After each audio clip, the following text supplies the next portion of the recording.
के एउटा सामान्य रुगाखोकीले तपाईको मृगौला बिगार्न सक्ने क्षमता राख्छ? डेफिनेटली राख्छ। एउटा बिरामी मका अहिले आउनु भएको छ रिसेन्टली, उहाँ विदेशमा काम गरिराख्नु भएको थियो।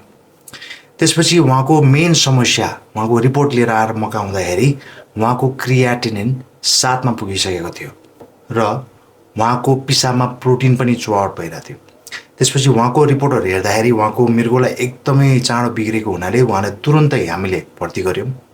भर्ती गरिसकेपछि उहाँको चाहिने जाँचहरू हामीले पठाएर उहाँलाई ठुल्ठुलो खालको औषधि हामीले तुरुन्त चलाइहाल्यौँ। त्यसपछि त्यो चलाउँदै हामीले उहाँको मृगौलाबाट मासु पनि निकाल्यौँ, जसलाई हामीले चाहिँ रिनल बायोप्सी भन्ने गर्दछौँ। त्यो बायोप्सीको रिपोर्ट अब आउन त अलि टाइम लाग्ने भयो र माथिबाट हामीले जुन औषधि चलाइसकेपछि उहाँको रिस्पोन्स हेर्दै जाँदाखेरि जुन तरिकाले उहाँको चाहिँ मृगौला बिग्रिँदै गइरहेको थियो, त्यो चाहिँ बिस्तारै सामसुम भइरहेको थियो। उहाँलाई भर्ती गर्नुभन्दा अगाडि नै हामीले तपाईँको क्रियाटिन एकदमै माथि छ, तपाईँको डायलाइसिस लाग्न सक्छ भनेर काउन्सिलिङ गरिसकेको थियौँ। तर फर्चुनेटली त्यो औषधिले काम गरेर उहाँको मृगौला जुन बिग्रिने क्रम जुन 7 सम्म पुगिसकेको थियो, यो अझै बढ्न दिएन। 8-9 पुगेको भए चाहिँ त्यति बेला हामीले डायलिसिस गर्नुपर्ने थियो। तर उहाँको चाहिँ 7 मा अड्केर बिस्तारै घट्दै अहिले 2 महिना भएको छ। उहाँको अहिले चाहिँ 4.3 मा आएको चाहिँ छ। सो यस्तो खालको रोग धेरै मान्छेलाई भइरहेको हुन्छ। र यो रोग के हो त भन्दाखेरि यो रोग भनेको IgA नेफ्रोप्याथी भन्ने रोग हो। यो एकदमै कमन रोग हो, जसले गर्दाखेरि तपाईँको मृगौला बिगार्दै तपाईँले डायलाइसिसमा लिएर जान सक्छ। र यो रोग तपाईँको सामान्य रुगाखोकीपछि आउन सक्ने खालको रोग हो। यदि यसको बारे तपाईँलाई जानकारी चाहिन्छ भने तपाईँले यो भिडियो अन्तिमसम्म हेरिदिनु होला। र यो बिरामीलाई हामीले फर्दर के गर्ने र कसरी ट्रिटमेन्ट गरिरहेछौँ त्यसको बारे पनि मैले यो भिडियोमा जानकारी दिन जाँदैछु। त्यसैले यो भिडियो तपाईँले अन्तिमसम्म हेरिदिनु होला। यो भिडियोलाई अब हामी स्टार्ट गरौँ।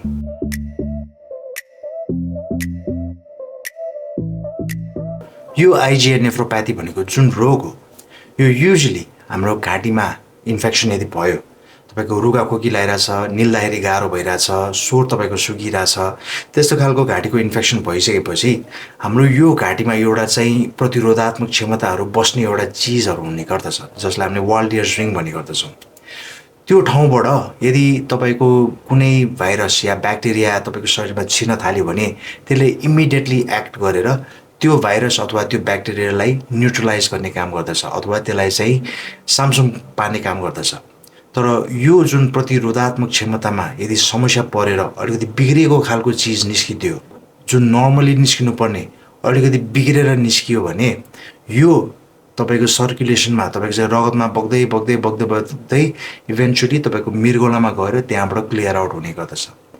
मृगौला भनेको कस्तो खालको अङ्ग हो भने भन्दाखेरि हाम्रो बाथरुममा हामीले नुहाइसकेपछि के भन्छ, नुहाउँदाखेरि तपाईँको कपाल यदि झरिहाल्यो भने तपाईँको ड्रेनमा गएर अड्किन्छ, तपाईँको औँठी झऱ्यो त्यो पनि ड्रेनमा गएर अड्किन्छ, यदि साबुन खस्यो तपाईँको सिधै तल जाँदैन त्यो जालीमा गएर अड्किन्छ। सो मृगौला भनेको पनि हाम्रो बाथरुमको त्यो जाली जस्तो हो, सबै कुरा त्यहाँ गएर अड्किन्छ। त्यस्तै गरी तपाईँको जुन यो प्रतिरोधात्मक क्षमता बाहिर निस्केको छ, यसमा पनि केही समस्या परेको खण्डमा यो बिग्रेर तपाईँको इभेन्चुली मृगौलामा गएर डिपोजिट हुन जान्छ र यही डिपोजिट भइसकेपछि मृगौलामा नकारात्मक असरहरू ल्याउने गर्दछ, जसको कारणले गर्दाखेरि तपाईँको मृगौला बिस्तारै बिग्रिँदै डायलाइसिससम्म पनि जानुपर्ने चाहिँ अवस्था हुन चाहिँ सक्छ। यस्तै गरी एउटा अर्को बिरामी हुनुहुन्छ, मलाई उहाँले अराउन्ड 6 वर्ष अगाडिदेखि देखाइराख्नु भएको थियो। उहाँको क्रियाटिनिन अलरेडी 2.2 मा थियो। त्यसपछि उहाँको ट्रिटमेन्ट गर्दा उहाँको 4 वर्षसम्म हामीले चाहिँ सामसुम पार्न सकिरहेको थियौँ। उहाँको 2 देखि 4 वर्षमा चाहिँ 4 सम्म चाहिँ बढेको थियो। तर अब उहाँले चाहिँ अब भयो, अब म औषधि खाँदिनँ, म अब जे हुन्छ भनेर सोचेर उहाँ ट्रेकिङ जानुभयो। ट्रेकिङ जाँदाखेरि उहाँले औषधिहरू सबै बाँडेर जानुभएको थियो। त्यति बेला ट्रेकिङ जानुभन्दा अगाडि उहाँको क्रियाटिनिन 4 मा थियो। ट्रेकिङ गरेर फिर्ता आइसकेपछि उहाँको समस्या भनेको चाहिँ खुट्टा सुन्यो भनेर आउनु भएको थियो र उहाँको चाहिँ क्रियाटिन हेर्दाखेरि उहाँको 8 मा पुगिसकेको थियो। र 8 मा पुगिसकेपछि अब उहाँलाई मैले चाहिँ डायलिसिस सुरु गर्नुपर्छ नै भनेर चाहिँ उहाँलाई सल्लाह गरेँ।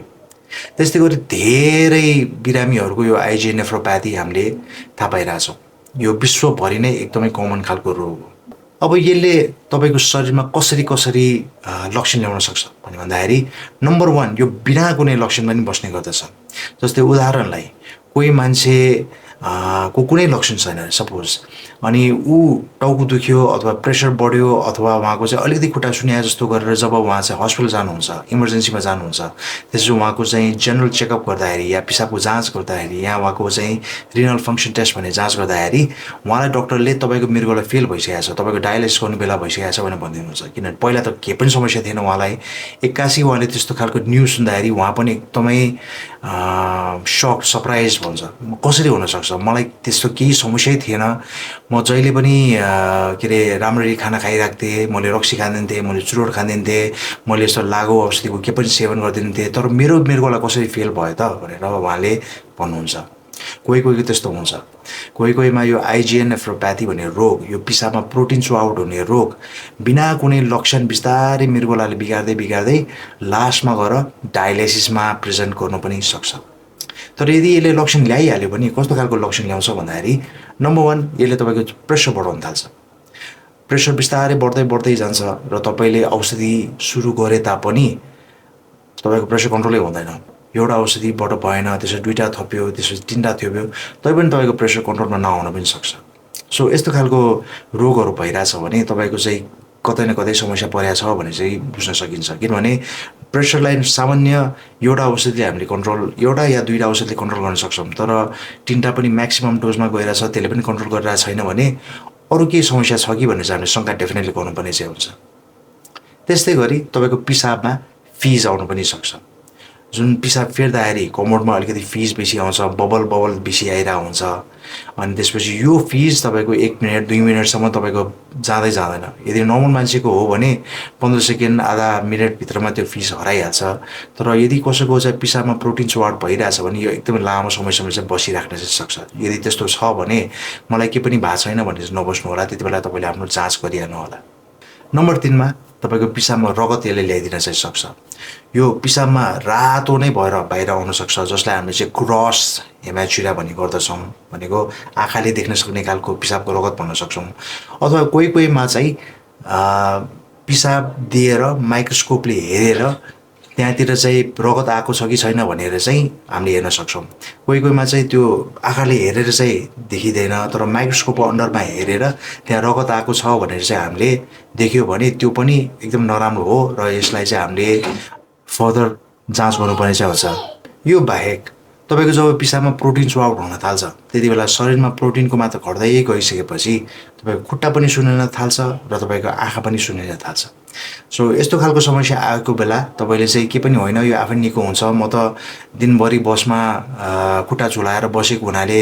मेरो खुट्टा सुन्या हो यो सुतेर उठ्दाखेरि आँखा मिच्दाखेरि जसको पनि आँखा सुनि नै हाल्छ नि मेरो मात्र हो र भने यसरी चाहिँ कहिले पनि नबस्नु होला तपाईँको त्यस्तो समस्या आइरहेछ र पर्सिस्टेन्ट भइरहेछ भने तपाईँले एकचोटि जाँच गर्नु होला किनभने हामीले तुरुन्तै यो रोग थाहा पायौँ भने तुरुन्त चिकित्सा गरेर तपाईँको मृगौलालाई चाहिँ बचाउन चाहिँ सक्छौँ र यदि यसलाई हामीले केही पनि नगरिकन प्रोग्रेस गर्न दियौँ भने बिस्तारै मृगौला बिगार्दै बिगार्दै बिगार्दै इरिपेरेबल भनेको फिर्ता नआउने गरिकन तपाईँको मृगौला ड्यामेज हुनसक्छ र त्यहाँ पुगिसकेपछि तपाईँको चाहिँ यो मृगौला प्रत्यारोपण अथवा डायलाइसिस बाहेक विकल्प चाहिँ हुँदैन अब यो रोग कसरी थाहा पाउने त हामीले भन्दाखेरि तपाईँले आफ्नो सिम्पल पिसाबको जाँच गर्नुभयो भने तपाईँको पिसाबमा प्रोटिन चुहावट भइरहेको हुन्छ तपाईँको पिसाबमा रगत बाहिर निस्किरहेको हुन्छ त्यो देख्न साथै हामीले शङ्का गरिहाल्नुपर्ने चाहिँ हुन्छ र यदि पिसाबमा प्रोटिन जस्तो चुहावट भइरहेछ भने एक्चुअली हामीले त्यो पिसाबको जाँच फेरि एकचोटि रिपिट गर्नुपर्ने चाहिँ हुन्छ किनभने कहिलेकाहीँ आकस्मिक पिसाबमा प्रोटिन आउने खालको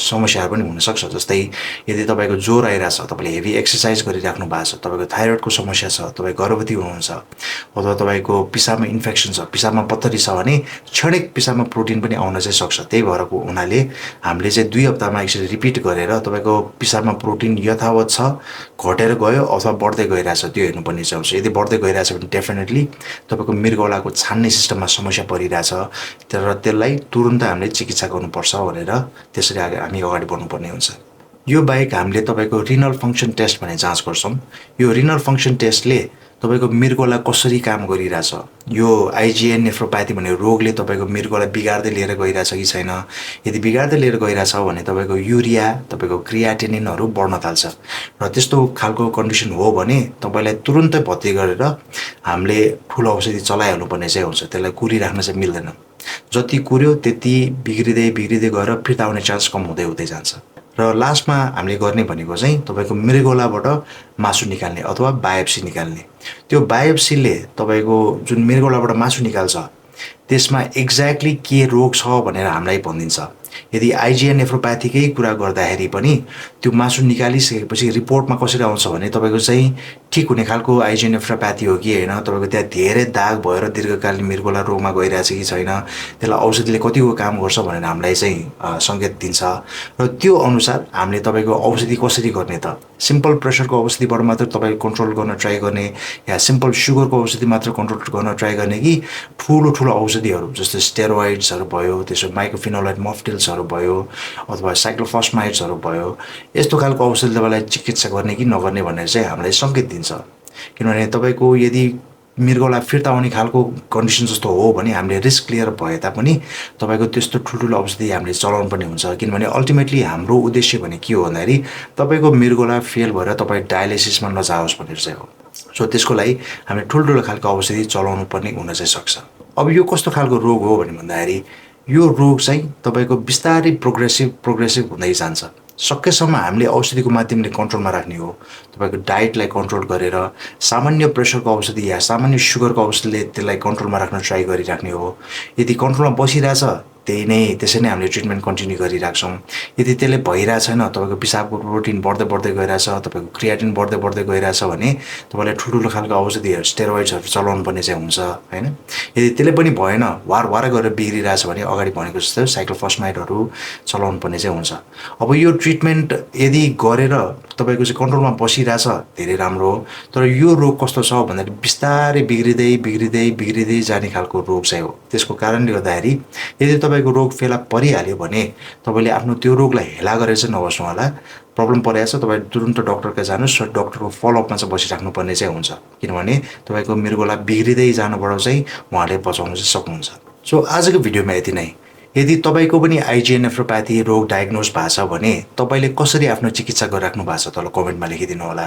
र तपाईँलाई यो भिडियो मन परेको खण्डमा यो भिडियोलाई एउटा लाइक दिनु होला, यो भिडियोलाई सेयर गरिदिनुहोस् होला र च्यानललाई सब्सक्राइब गरिदिनु होला। यति भन्दैमा म तपाईँहरूबाट आज बिदा लिन चाहन्छु।